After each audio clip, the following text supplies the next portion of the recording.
When a hurricane arrives, the time to prepare is over.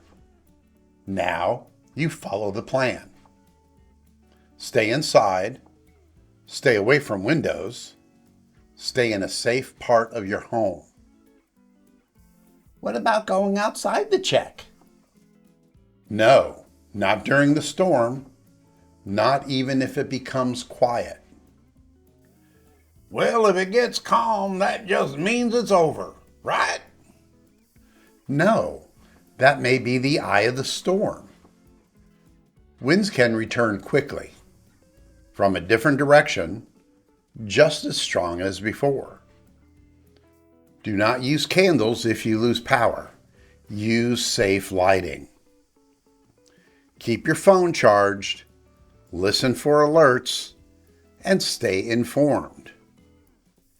Oh, so once you're safe, you stay there.